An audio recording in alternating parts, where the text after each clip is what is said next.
Après Ogoussagou, dans le centre du pays, Ber et Gundam au nord, les casques bleus de l'ONU se sont retirés de Ménaka, bouclant ainsi la première phase du plan de retrait de la mission, dont la seconde phase en cours doit s'achever d'ici au 31 décembre 2023, conformément à la résolution 2690 du Conseil de sécurité de l'ONU, demandant le retrait de la MINUSMA de manière ordonnée et sécurisée.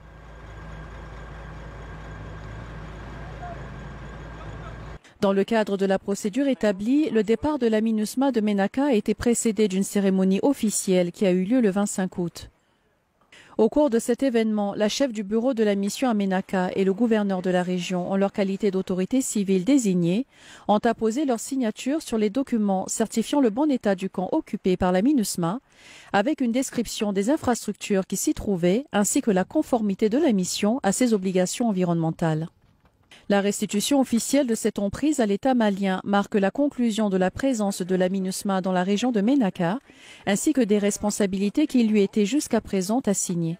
Je peux vous dire, solennellement et devant vous et devant tout le monde, que cette retrocession s'est déroulée conformément selon la planification retenue par les autorités maliennes et les grands responsables de la MINUSMA à Bamako.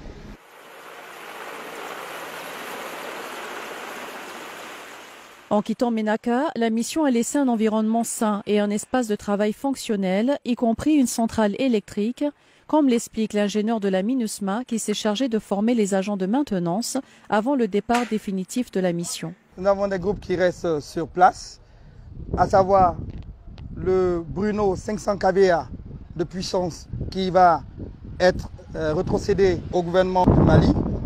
Et en plus de cela, nous avons des générateurs de relais, ce qu'on appelle des backup generators, qui sont au nombre de 2 au niveau du camp. 125 kVA chacun, qui aussi prennent le relais quand effectivement celui-là est à l'arrêt. Nous procédons actuellement à des trainings, c'est-à-dire nous leur montrons comment est-ce que fonctionne notre centrale. Et nous leur donnons une formation précise de sorte à ce qu'ils se familiarisent déjà avec l'équipement qui est rétrocédé.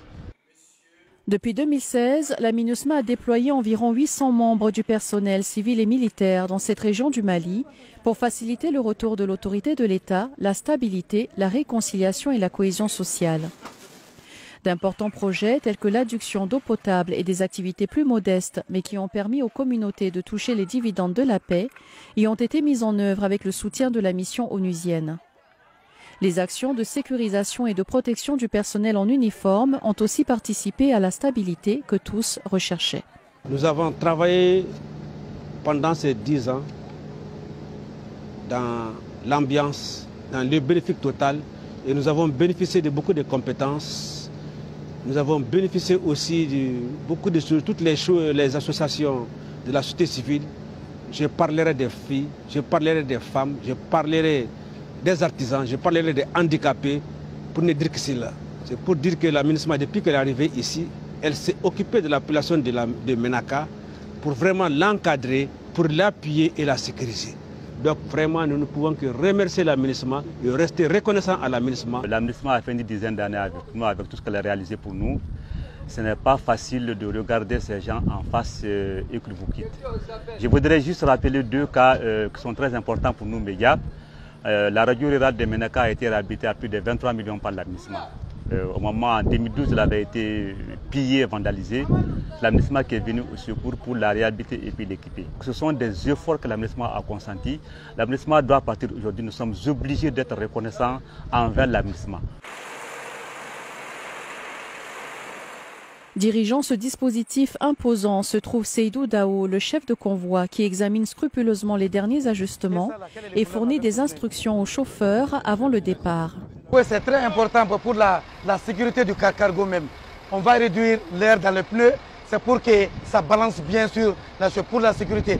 Parce que dans le cas d'un problème en convoi, ça va ralentir tout le convoi, donc ça peut mettre le convoi en danger. Parce que le plus, ça prend beaucoup de temps en cours de voyage, donc on peut rencontrer des problèmes. Donc c'est pour éviter tout cela. Donc le mécanisme de sécurité des cargos doit être mis en place avant le départ. Ce 24 août, dès 5 h du matin, le dernier convoi logistique de la MINUSMA quitte la base de Ménaka. Objectif, évacuer les tout derniers équipements. Le périple a duré 5 jours au lieu de 3, non seulement à cause des pluies, mais aussi parce que la traversée de 300 km à travers un paysage dominé par le sable et la poussière, tout en demeurant sous la menace constante des groupes terroristes, ont ralenti le long convoi. On a fait 3 voyages. Dans les premiers voyages, dans les premiers voyages, ça a bien passé. Deuxième voyage, il y a déjà les armées bandits là, qui sont tirés avec nous. Dans le convoi, vraiment, il n'y a pas de sécurité. Un seul camion des Nigériens qui arrête. En tête de ce convoi, des unités de reconnaissance faisant partie du contingent nigérien de la MINUSMA avaient pris position pour ouvrir la voie et garantir la sécurité des véhicules civils. Rappelons qu'en application de la résolution 2690 du Conseil de sécurité, les experts maliens et des Nations Unies sont en constante concertation et ont formé des groupes de travail pour s'assurer de la bonne exécution du plan de retrait dans les délais impartis.